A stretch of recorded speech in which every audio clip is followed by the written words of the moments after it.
Bapa ingatkan kami, hanya dengan menyerahkan seluruh hidup kami ke dalam tangan kasih dan kuasa-Mu. Hanya dengan menyerahkan kehendak kami, pemikiran kami, diri kami seutuhnya. Hanya itu satu-satunya jalan kami dimungkinkan untuk memuliakan Tuhan. Karena tidak mungkin kami di luar Tuhan. Ketika kami berjalan berdasarkan kehendak kami, lalu kami bisa memuliakan Engkau. Oh Tuhan, kami sungguh memohon, kami tidak mau menyia-nyiakan anugerah yang begitu besar. Karena itu tolong kami pagi ini, Engkau yang telah mengundang dan membawa kami ke gereja-Mu. Tuhan tolong kami untuk Engkau yang bentuk kami kembali melalui firman yang akan kami baca, kami renungkan bersama. Kami kembali belajar, kembali diingatkan bagaimana seharusnya kami menjalani hidup sebagai orang-orang penerima kasih karunia. Berapa lama pun kami hidup di waktu yang masih ada ini, kami dengan sekuat tenaga berdasarkan anugerah-Mu, sungguh-sungguh berusaha menjalani hanya untuk memuliakan Tuhan.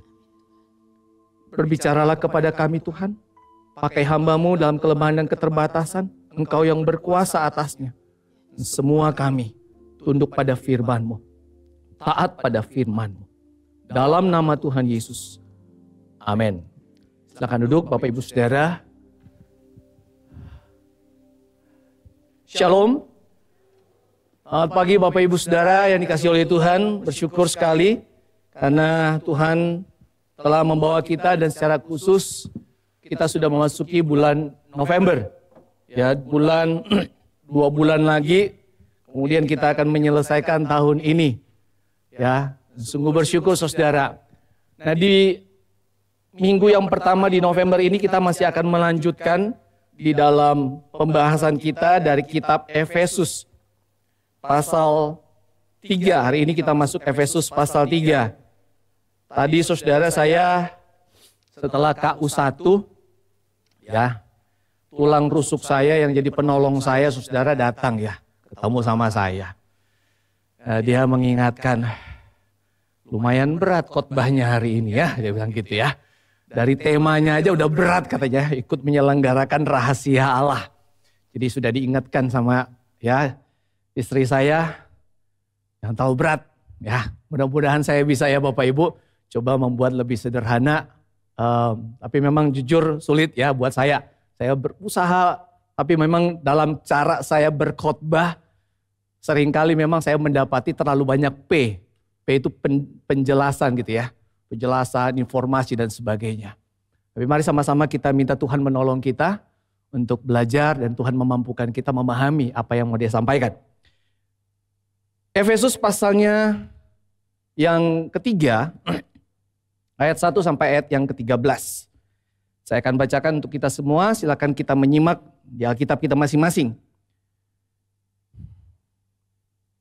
Itulah sebabnya aku ini, Paulus, orang yang dipenjarakan karena Kristus Yesus untuk kamu orang-orang yang tidak mengenal Allah. Memang kamu telah mendengar tentang tugas penyelenggaraan kasih karunia Allah yang dipercayakan kepadaku karena kamu. Yaitu bagaimana rahasianya dinyatakan kepadaku dengan wahyu seperti yang telah kutulis di atas dengan singkat. Apabila kamu membacanya, kamu dapat mengetahui daripadanya pengertianku akan rahasia Kristus yang pada zaman angkatan-angkatan dahulu tidak diberitakan kepada anak-anak manusia, tetapi yang sekarang dinyatakan di dalam roh kepada rasul-rasul dan nabi-nabinya yang kudus, yaitu bahwa orang-orang bukan Yahudi, karena berita Injil turut menjadi ahli-ahli waris dan anggota-anggota tubuh dan peserta dalam janji yang diberikan dalam Kristus Yesus. Jadi kalau Bapak Ibu menyimak, inilah salah bagian penjelasan tentang rahasia itu. Jadi Kristus itu ada di tengah-tengah bangsa Yahudi, tetapi itu bukan hanya untuk bangsa Yahudi, tapi juga untuk bangsa di luar Yahudi. Ayat 7. Dari Injil itu aku telah menjadi pelayannya menurut pemberian kasih karunia Allah yang dianugerahkan kepadaku sesuai dengan pengerjaan kuasanya. Kepadaku yang paling hina di antara segala orang kudus telah dianugerahkan kasih karunia ini, untuk memberitakan kepada orang-orang bukan Yahudi kekayaan Kristus yang tidak terduga itu.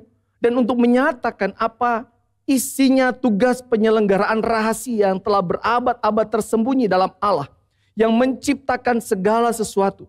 Supaya sekarang oleh jemaat diberitahukan pelbagai ragam hikmat Allah kepada pemerintah-pemerintah dan penguasa-penguasa di sorga. Sesuai dengan maksud abadi yang telah dilaksanakannya dalam Kristus Yesus Tuhan kita. Di dalam Dia kita beroleh keberanian dan jalan masuk kepada Allah dengan penuh kepercayaan oleh iman kita kepadanya. Sebab itu aku minta kepadamu supaya kamu jangan tawar hati melihat kesesakanku, karena kesesakanku itu adalah kemuliaanmu. Bapak Ibu Saudara yang dikasihi oleh Tuhan, surat Efesus ditulis oleh Rasul Paulus pada waktu dia berada di Roma. Dan kalau kita mengikuti sejarah, maka ketika Paulus sudah berada di Roma, itu artinya dia sudah di dalam penawanan bangsa Romawi. Kita tahu ceritanya dalam Kisah Para Rasul bagaimana perjalanan Paulus dari Yerusalem lalu kemudian menuju ke Roma dalam kondisi dia tertawan. Sampai kemudian di Roma, di sana dia dipenjarakan. Tetapi istimewanya bahwa dia dipenjarakan itu tidak seperti penjara pada umumnya. Tapi dia ditempatkan di sebuah rumah. Di rumah itu dijaga tentu saja oleh tentara Romawi. Bahkan ada yang berkata bahwa dia itu di dalam rumah sambil bahkan dirantai dengan seorang serdadu Romawi. Jadi segala gerak-gerik dari kemudian Paulus itu diketahui oleh pemerintah Romawi. Tetapi di sana Paulus tentu saja, ini yang menjadi perhatian kita Bapak Ibu. Di dalam kondisi dia ditawan, dia dipenjarakan, tapi itu tidak menghalangi dia, tidak menghambat dia boleh dikatakan bahkan untuk dia tetap dipakai oleh Tuhan untuk menyampaikan kebenaran firman Tuhan, menyampaikan tentang Yesus, menyampaikan tentang kasih karunia Allah bagi bangsa-bangsa. Jadi dalam hal ini dia tetap berkarya. Dia menuliskan surat demi surat kepada jemaat-jemaat. Dan salah satunya adalah kepada jemaat yang ada di Efesus. Dengan jelas di situ ayat 1. Dia sudah mengatakan, aku Paulus ya, orang yang dipenjarakan karena Kristus. Nah saudara, pada waktu Paulus berkata dipenjarakan karena Kristus, di situ tidak ada sebuah penyesalan. Apalagi menyalahkan Tuhan.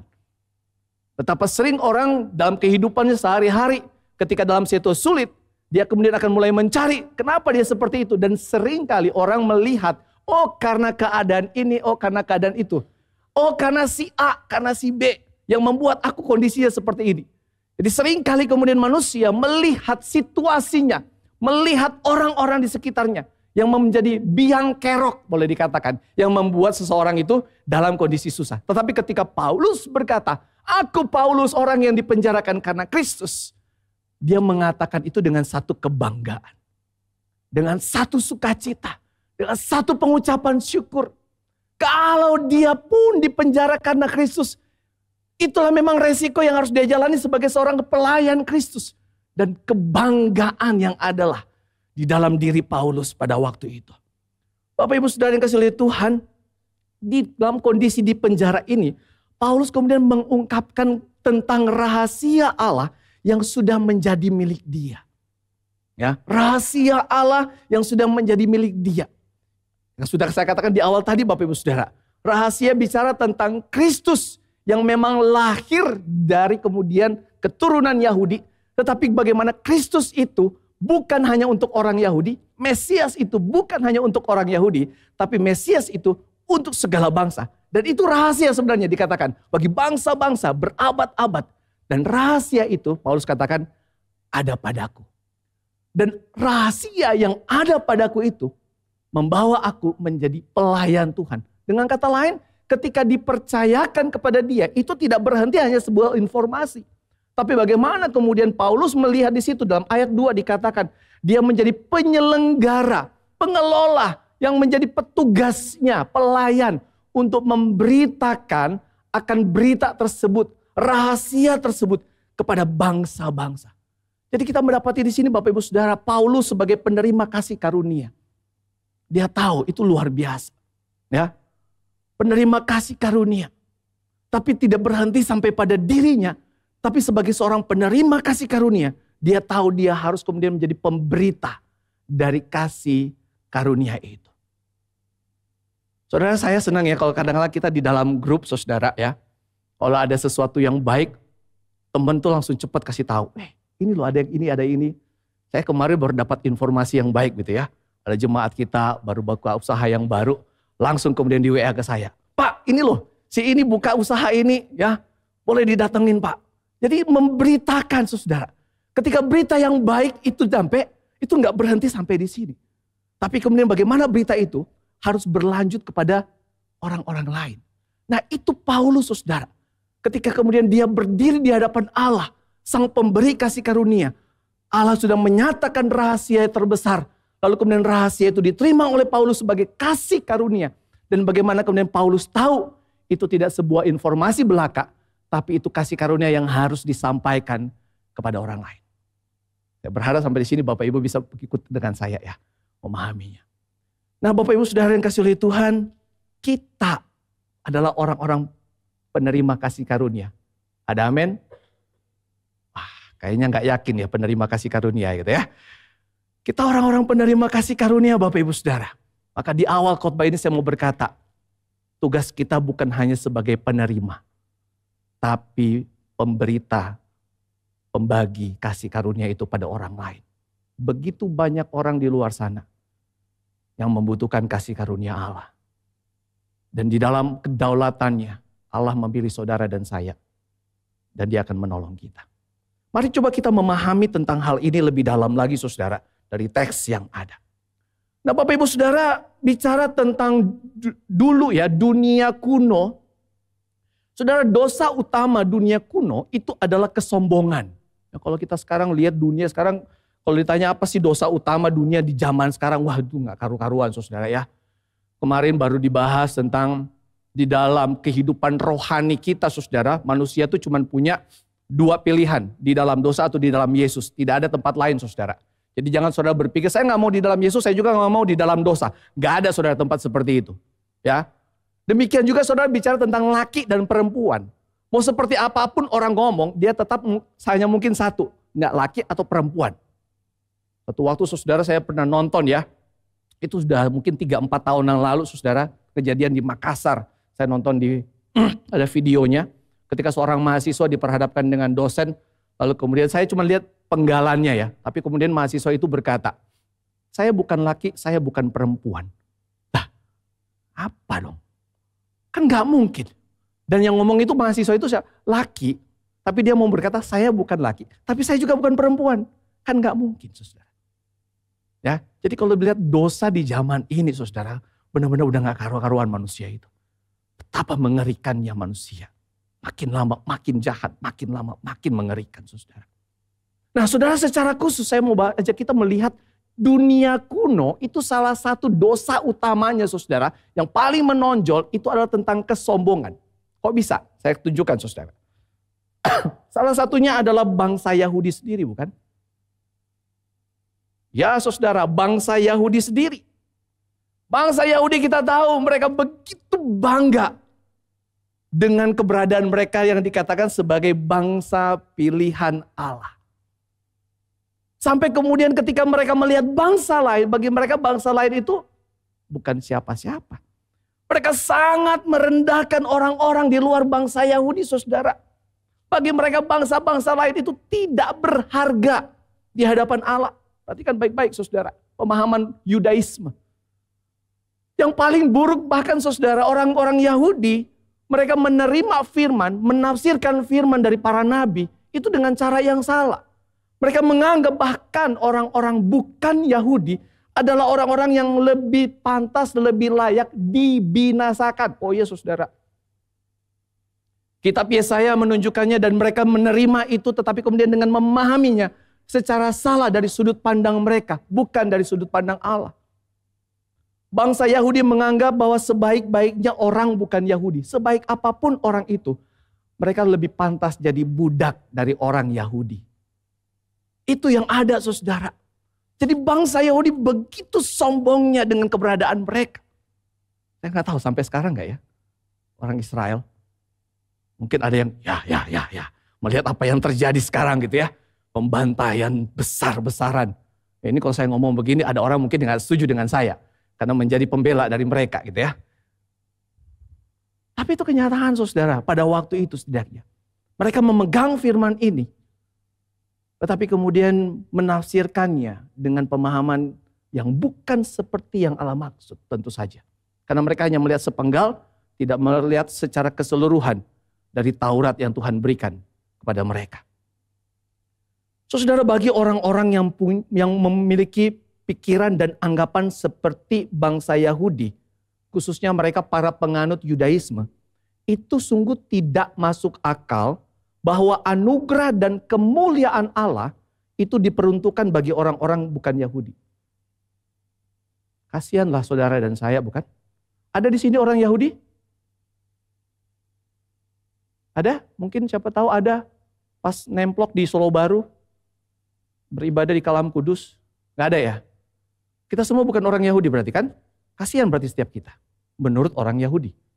Saudara dan saya gak pantas, gak layak bagi orang Yahudi untuk menerima kasih karunia. Mereka bisa menilai lebih daripada Allah. Itu orang Yahudi saudara. Khususnya penganut Yudaisme. Saudara, tetapi kalau kita melihat, saya katakan tadi itu contoh, salah satu contoh adalah Yahudi. Yang lain ada nggak? Ada saudara contohnya. Orang Yunani zaman kuno juga. Yunani zaman kuno khususnya di awal-awal abad saudara pertama. Itu juga menjadi sebuah bangsa yang sangat sombong saudara. Mereka menganggap orang Yunani itu sangat superior. Tidak heran memang saudara ketika banyak filsuf memang kemudian muncul dari orang-orang Yunani. Salah satu adalah seorang yang bernama Celsus. Bukan Celsius saudara ya. Nanti lain lagi Celsius saudara ya. Celsus itu di abad kedua kurang lebih.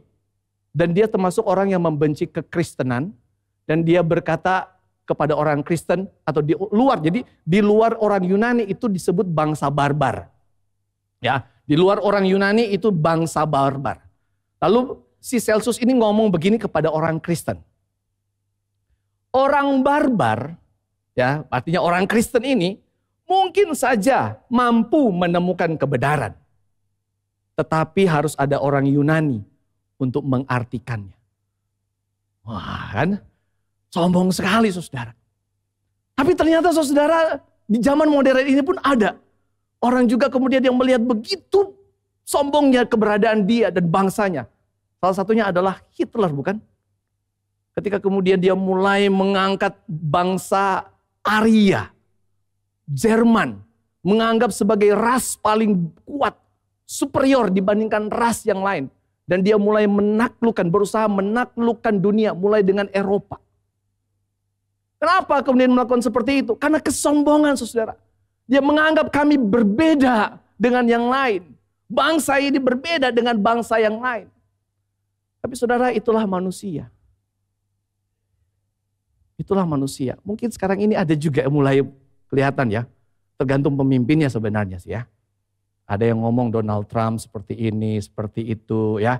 Sangat kemudian menjaga bangsanya gitu ya. Menganggap lebih unggul dari yang lain.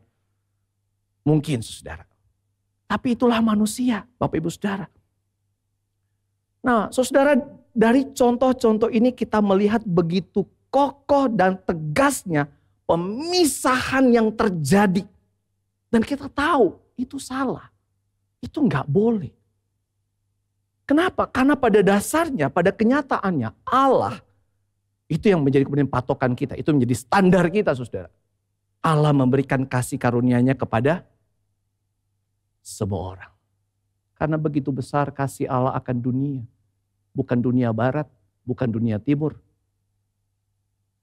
Tapi dunia, artinya semua orang. Allah mengasihi semua orang. Saudara, di bawah kolong langit ini ada banyak anugerah yang Tuhan berikan. Bahkan pada hal-hal yang bagi kita itu tidak berarti. Contohnya saudara adalah burung pipit. Saya pada waktu menyiapkan ini saya jadi ingat saudara, sudah cukup lama, sekitar mungkin 2-3 tahun yang lalu. Lalu saya ada di mobil dengan anak saya, yang saya ingat tuh anak saya nomor 2. Anak saya tuh ya hatinya lembut saudara ya. Kayak bapaknya ya. Keras, hati keras gitu ya. Susah dikasih tahu gitu ya bapaknya. Nah, anak saya itu duduk dengan saya di mobil, lalu kemudian di jalan veteran itu, saya susah menjelaskannya saudara. Tapi itu dari lampu merah, masuk ke jalan veteran yang kemudian nanti ada Indomaretnya. Saudara, di mana ini ya, udahlah saudara, gak penting gitu ya. Pokoknya begitulah. Pas saya belok, itu tuh ada burung di jalan. Siang-siang, burung merpati saudara. Lalu saya gak sempat ngerem, saya juga takut ngerem kalau di belakang ada motor atau mobil. Lalu saya juga gak bisa langsung tiba-tiba ke kiri atau ke kanan saudara. Udah saya, ya udah pikir, ya lindas aja lah, tabrak aja lah. Anak saya teriak, "Pa!" Saya bilang, terus saya lihat spion kan itu. Terus anak saya nengok ke belakang gitu. "Pa! Mati!" Tergeletak di jalan gitu ya burungnya. Dan saya dengan santainya gitu. Ya udah mau diapain. Ya beda dengan anak saya itu, saya bilang ya anak saya punya hati lembut. Gak kayak bapaknya keras hati gitu ya. Ya udah mau diapain saudara. Tapi saudara jujur sedikit banyak saya merasa ya udahlah burung juga gak apa-apa lah ya udahlah. Mau bagaimana? Karena mungkin anggapan saya udahlah mau bagaimana gitu loh. Itu juga kan burung gitu loh. Tapi firman Tuhan tuh ngomong bahkan yang bagi kita mungkin gak begitu berharga itu dipelihara oleh Allah. Burung yang dikatakan tidak menabur dan tidak menuai itu dipelihara oleh Tuhan. Apalagi saudara dan saya manusia. Ketika kita mengingat mungkin bangsa Niniwe. Allah berkata mereka tidak bisa membedakan mana tangan kanan, mana tangan kiri. Tapi Allah begitu mengasihi mereka. Saudara, saya berharap saudara dan saya menangkap isi hati Allah ketika ngomongin tentang kasih Allah kepada manusia. Dan dia tidak membeda-bedakan. Tidak ada pemisahan. Walaupun memang kadang-kala kita akan bertanya, kenapa Allah mengasihiku? Kenapa Allah menyelamatkanku? Kenapa bukan yang dia, kenapa dia enggak dan sebagainya. Kita enggak tahu dalam kedaulatan Allah saudara. Tapi Allah di dalam kasihnya sama sekali tidak membeda-bedakan. Seakan-akan ada yang lebih baik. Dan ada yang kemudian tidak baik. Saudara, pada kenyataannya semua manusia berdosa dikatakan dalam Roma pasal 3:23. Dan telah kehilangan kemuliaan Allah. Tidak ada satupun manusia. Setinggi apapun derajat dia di dunia ini. Tapi di hadapan Allah semuanya itu berdosa. Tapi kenyataannya semua yang berdosa itu dikasihi oleh Allah. Memang hal yang lain ketika bicara tentang apakah kita kemudian mau percaya kepada Yesus Kristus sebagai Tuhan dan Juru Selamat atau tidak. Tapi balik lagi saudara, kasih Allah untuk semua manusia. Tidak ada pembedaan di sana. Karena itu saudara, mari kita dengan bijaksana menerima hal ini untuk diberlakukan dalam hidup kita sehari-hari. Perbedaan antara seseorang dengan yang lainnya sudah cukup besar terlihat dalam kehidupan manusia sehari-hari. Perbedaan status sosial, status ekonomi, latar belakang pendidikan, dan tambahan lagi beda ini, beda itu. Saudara, jangan kita tambah lagi dengan membeda-bedakan dalam hal mengasihi. Seakan-akan saya lebih dikasihi oleh Tuhan dan dia tidak dikasihi oleh Tuhan. Gak ada saudara. Pada kenyataannya ketika Allah berkata, kasihilah sesamamu manusia. Itu berarti semua orang. Soal orang itu lebih layak masuk neraka, tidak masuk neraka, itu bukan hak kita. Penghakiman ada di tangan Allah. Bagian kita, tanggung jawab kita, mengasihi.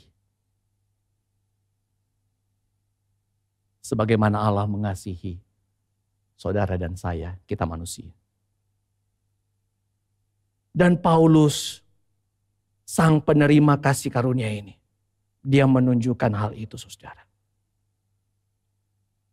Dan kita pun diajak pagi ini melalui firman Tuhan, kita pun diajak melakukan hal ini saudara. Saudara, Paulus kemudian memahami tentang kasih karunia ini, membuat dia semakin kemudian giat di dalam Tuhan karena dia tahu bukan dia yang telah menemukan kasih itu. Tapi kasih itulah yang telah menemukan dia. Demikian juga saudara dan saya, bukan kita yang memilih Allah untuk menjadikan dia sebagai Tuhan dan Juru Selamat. Bukan kita saudara. Tapi Allah yang telah memilih kita untuk menjadikan kita anaknya.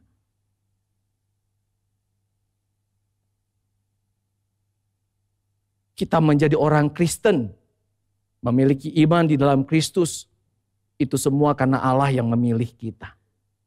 Dia menetapkan kita, pada waktunya dia menolong kita, memampukan kita untuk mengenal Yesus, percaya pada Yesus, dan mau setia pada Yesus. Allah yang memampukan kita. Nah Bapak Ibu Saudara yang kasih oleh Tuhan, Paulus mengetahui ini.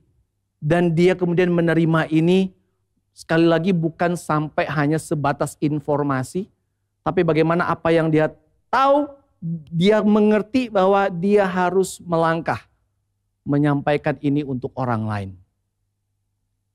Karena itu dikatakan dia adalah sebagai pelayan dari kasih karunia ini. Inilah cara Allah untuk menyatakan rahasia Allah kepada semua bangsa-bangsa. Yaitu memakai Paulus, memakai saudara dan saya untuk kemudian menyampaikan rahasia ini kepada bangsa-bangsa. Allah bisa saja enggak memakai yang bukan manusia? Pada dasarnya sebenarnya bisa. Bukankah Mazmur sudah berkata, cakrawala menceritakan kemuliaan Allah, bukan? Sebenarnya dengan alam ini sendiri itu cukup. Mampu untuk menjelaskan kepada semua manusia tentang Allah, pencipta, Allah yang mulia. Tetapi lebih daripada itu ternyata Allah memakai manusia, saudara dan saya untuk menceritakan, membagikan, menyampaikan rahasia Allah yang adalah kasih karunia ini kepada banyak orang. Paulus melihat bahwa itu sebuah kepercayaan. Saudara, ini kita perlu benar-benar pahami. Allah mempercayakan kita. Jadi kasih karunia yang kita terima, ingat, itu satu paket. Jadi tidak pernah berhenti hanya sampai, oh ya sudah saya terima, saya diselamatkan, selesai. Tapi ada tugas dan tanggung jawab di situ, saudara. Dan ketika kita tahu kita beranjak pada bagian yang kedua, yaitu tentang tugas dan tanggung jawab kita dipercaya, itu nggak mudah.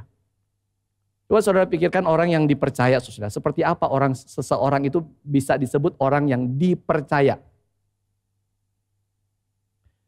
Saudara, orang itu setidaknya harus seorang yang dilihat mampu mengatur waktu, memanage waktu dengan baik. Seorang yang dianggap punya kemampuan, skill, keterampilan.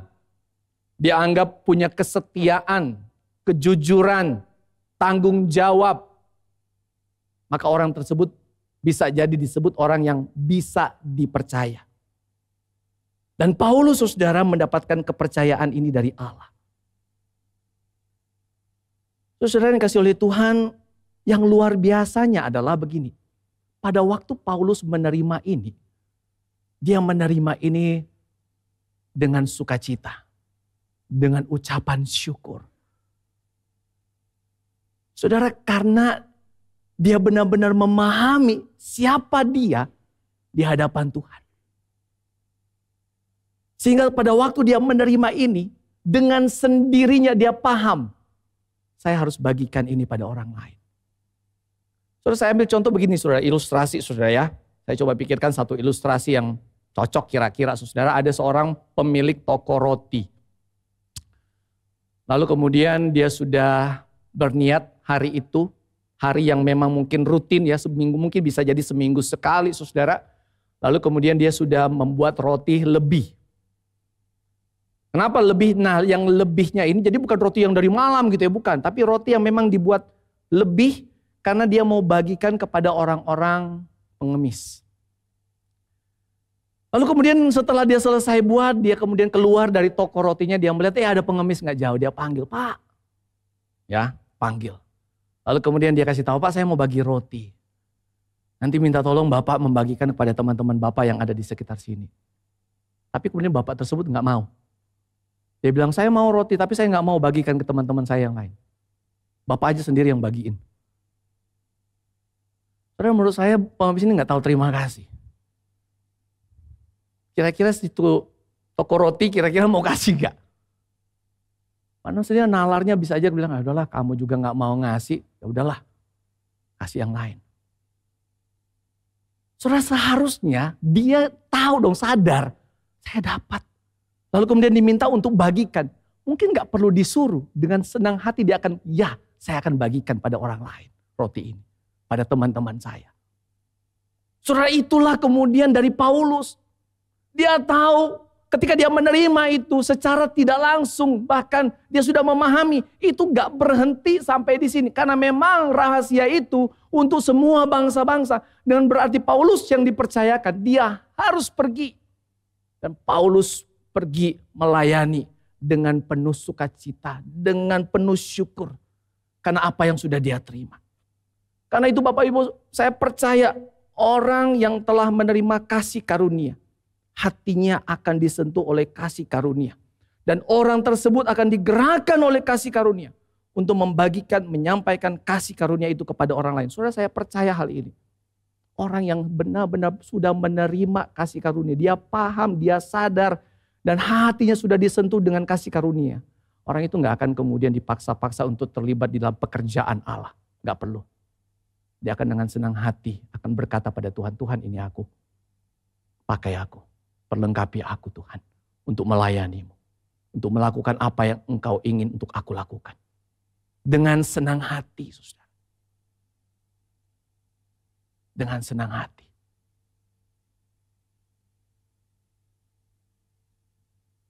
Saudara, ada begitu banyak orang yang enggan untuk melayani Tuhan.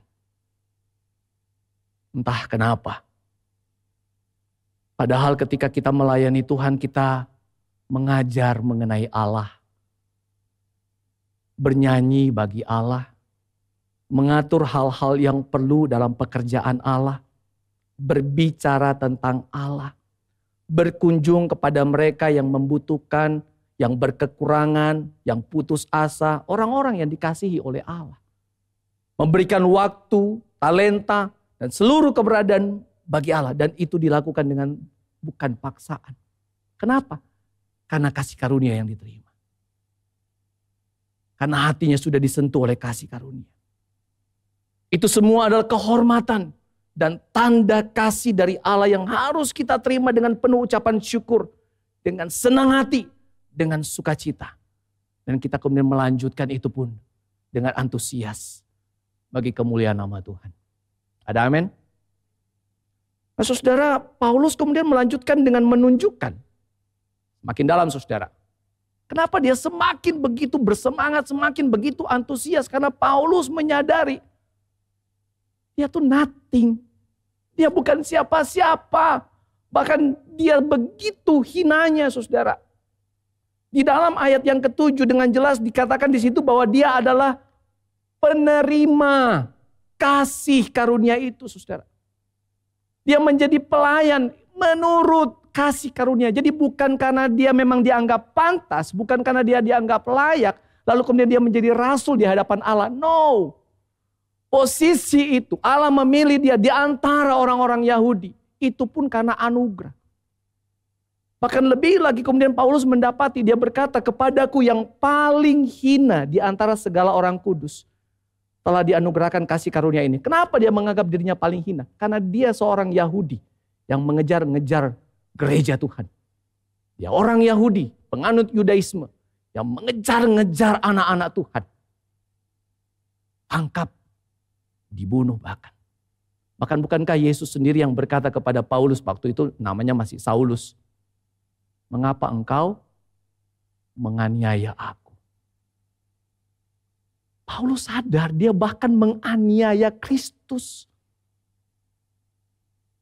Karena dia sedang menganiaya tubuh Kristus. Itu yang membuat Paulus begitu merasa sangat hina. Saya pikir-pikir kemudian Paulus ini mungkin pada awalnya dia minder. Orang yang paling minder mungkin. Di antara orang-orang Kristen. Sampai kemudian dia sempat kan ngomong juga bahkan di antara para rasul. Dia paling hina. Dia gak merasa layak untuk disejajarkan dengan Petrus, Yohanes, Yakobus. Enggak. Mereka beda levelnya. Ya, di antara 12 murid. Paulus merasa enggak, aku yang 13. Apalagi 13 ya. Enggak, aku hina banget. Tapi ketika dia di dalam kehinaan itu, dia merasa aku tetap dihargai, dikasihi oleh Allah, bahkan diberi kepercayaan yang begitu besar.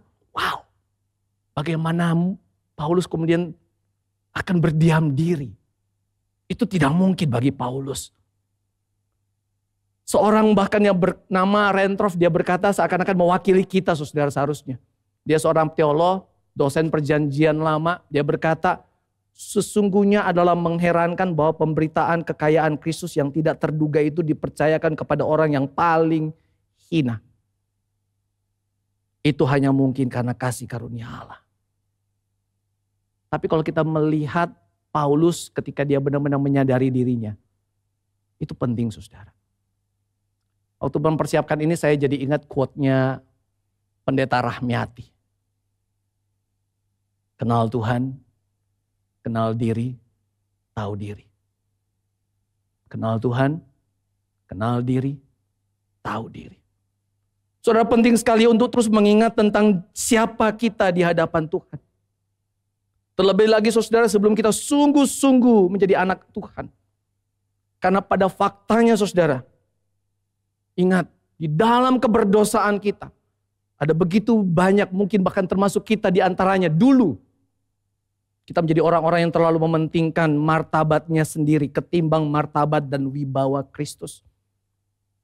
Terlalu mementingkan keinginan hatinya daripada kehendak Allah. Terlalu meninggikan pemikirannya, kebenarannya daripada isi hati Allah. Kita bisa sampai cekcok, berselisih, berdebat. Tapi yang sedang kita perjuangkan adalah tentang si akunya. Saudara, Paulus sadar dia dulu adalah orang yang seperti itu. Iya saudara. Pada waktu dia meminta surat kuasa dari para imam saudara. Seakan-akan kemudian dia bawa atas nama imam, atas nama agama, kemudian penganut Yudaisme. Saudara, sebenarnya dia sedang membawa kemudian juga pride-nya dia, bukan? Sebagai orang Israel, orang Yahudi, penganut Yudaisme. Dia sedang kemudian menjaga wibawa dia juga yang mungkin bisa jadi calon pemimpin masa depan. Orang Yahudi. Jadi imam, salah satu imam mungkin. Dia sedang membawa dirinya. Tapi itu dulu saudara. Tetapi Allah telah beranugerah pada dirinya. Dan bagi Paulus itu menakjubkan. Dengan hal ini saudara, Paulus kemudian giat menunjukkan rahasia Allah pada orang lain. Saudara, dengan mengingat dan menyadari siapa kita di hadapan Tuhan, akan memampukan kita mau melayani, membagikan kasih Allah kepada orang lain. Saudara, kalau kita benar-benar tahu, kita sadar siapa kita di hadapan Tuhan, betapa kita dihina, tapi Allah beranugerah.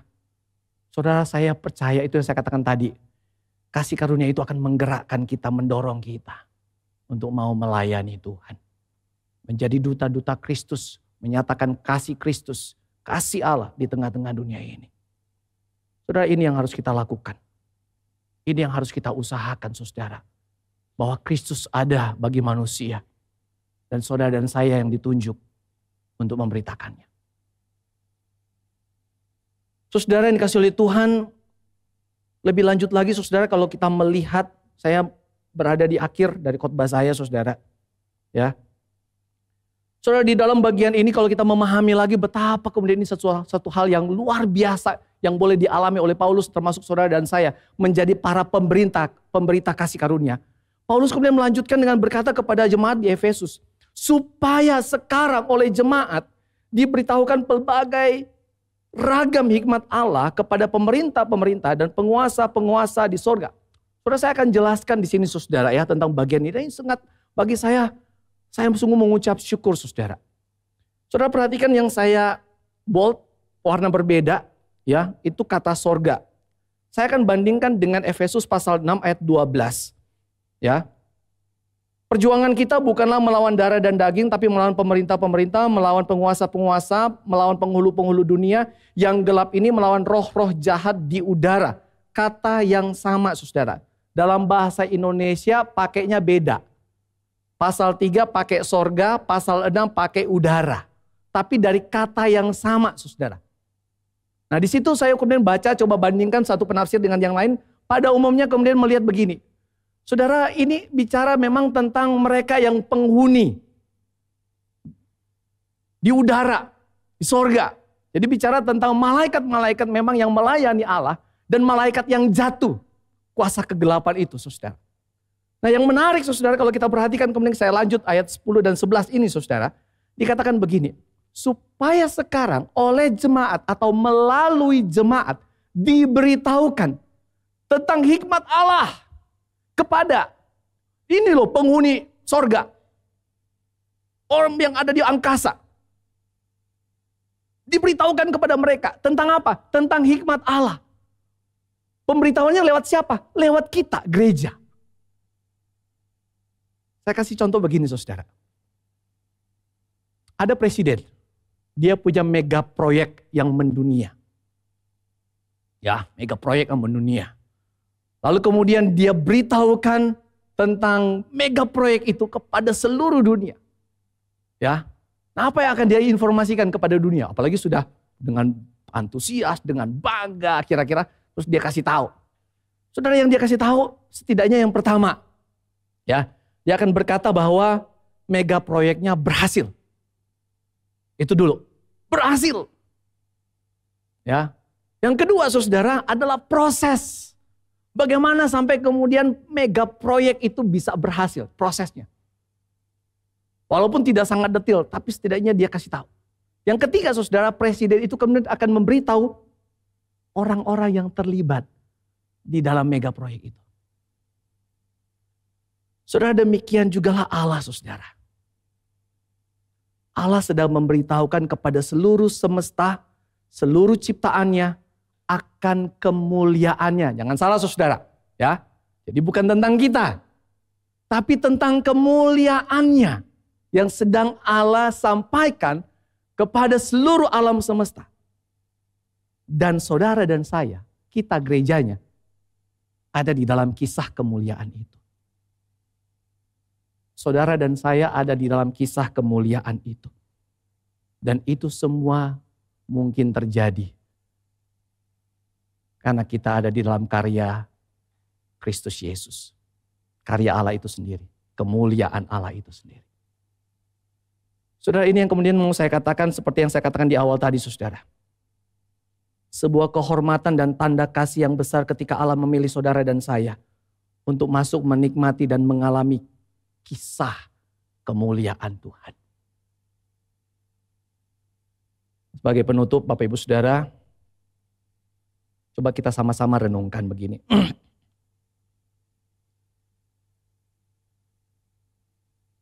Kisah hidup seperti apa yang sedang kita rangkai dalam hidup ini sekarang ini? Sekali lagi, kisah hidup seperti apa yang sedang kita rangkai dalam hidup ini? Kisah keberhasilan apa yang sedang kita tuliskan dalam sejarah hidup kita? Warisan apa yang akan kita ceritakan pada generasi yang akan datang? Kisah tentang kita kah? Atau kisah tentang Allah yang beranugerah dalam kita? Yang karena anugerah itu, Tuhan memakai kita untuk menyatakan anugerah itu pada orang lain. Ataukah kita akan terus membangun prestasi demi prestasi kita? Kebanggaan tentang aku, dan aku. Ataukah kemudian kita akan kemudian tahu dan sadar diri. Hidup ini bukan tentang aku lagi, melainkan Kristus yang hidup di dalam aku. Sehingga kisah hidupku adalah tentang Allah dan kemuliaannya. Paulus jelas, kisah hidup dia adalah tentang Allah yang maha mulia. Yang telah beranugerah pada manusia, termasuk dirinya. Dan anugerah itu telah dia sampaikan, dia beritakan, dia bagikan kepada banyak orang. Bagaimana dengan kita? Kita berdoa.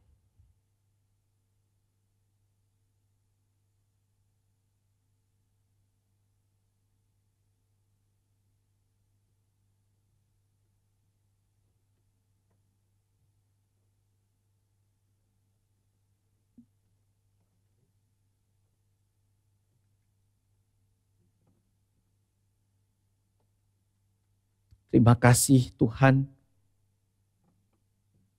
karena anugerah-Mu.